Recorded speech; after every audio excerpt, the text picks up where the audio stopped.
Right now you're only floating a few feet above the ground, just over 800 feet above sea level.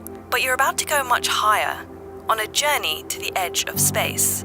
As far as the Seeker team knows, this is the first time something like this has ever been done before in VR. Thanks to the weather balloon above you, you'll soon reach speeds of over 65 miles an hour as you travel out of the troposphere and into the stratosphere. And you may notice this line going around. Well, that's because you're spinning fast too. But we stabilized the footage the best we could to make your ride a calm one. Now get ready, don't forget to look around, and enjoy your journey to the edge of space.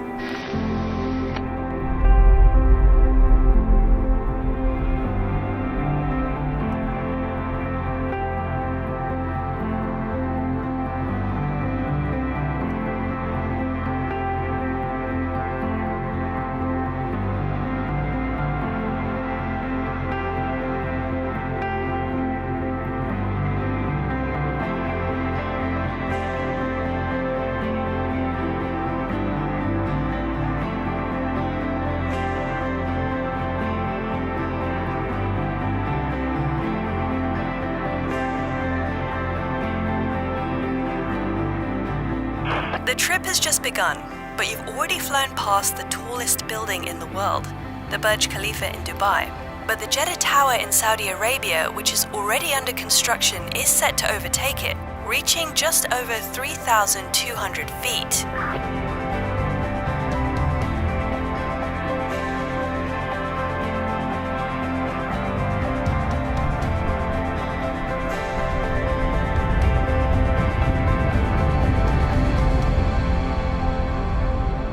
If you've ever skydived before, this is about the altitude at which you probably would have jumped out of the airplane.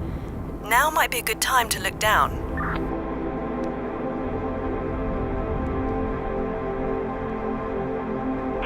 If you listen closely, you can hear the precipitation inside this cloud. And if you look up, you can see it falling down around you. At this altitude, the temperature is so cold that what you're actually seeing is sleet and snow. We're coming up to the height of Mount Everest, the tallest mountain in the world. Its peak is about 2,700 feet above what mountaineers call the dead zone, where oxygen is too scarce to breathe.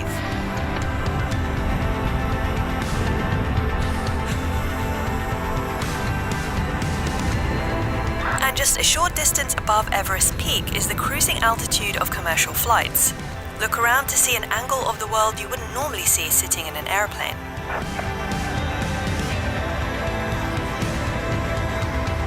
It may not feel like it, but you're traveling at over 65 miles an hour, ascending at more than 1,000 feet per minute.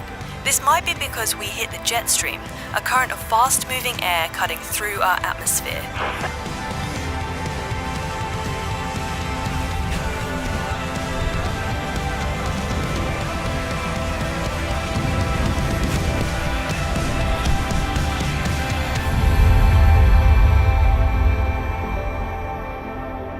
Right now, the air pressure is about 90% lower than it is back on the ground, close to the atmospheric pressure in space.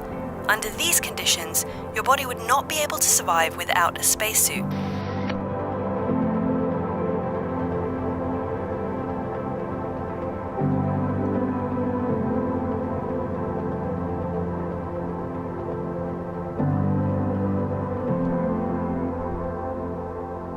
This is about the altitude where our cameras died. However, the balloon didn't. It kept traveling to a height of over 114,000 feet, where, because of the drop in air pressure, the helium inside expanded so much that the balloon burst.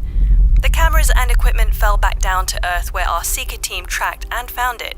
Everything still intact, and just a few miles from where we launched.